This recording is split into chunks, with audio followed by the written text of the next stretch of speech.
This home is not move-in ready. In fact, you'll probably want to upgrade a lot of things, and that's what makes this property so special. This unique property is located on 19 acres right next to the Richmond Country Club, and the inside is full of possibility.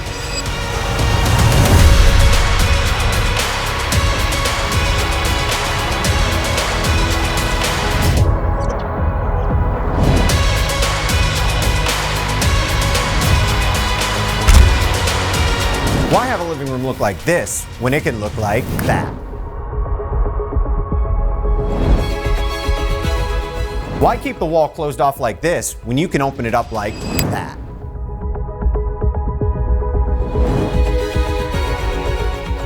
Why have a dining room look like this when it can look like that?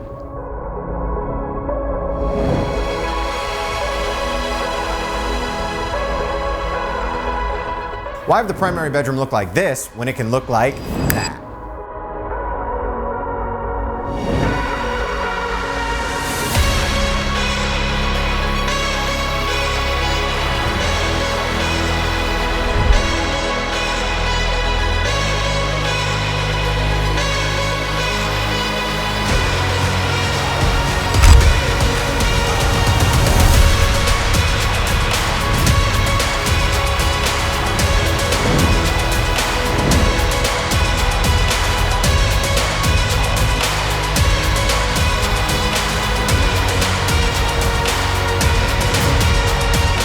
And that's what makes this home so special.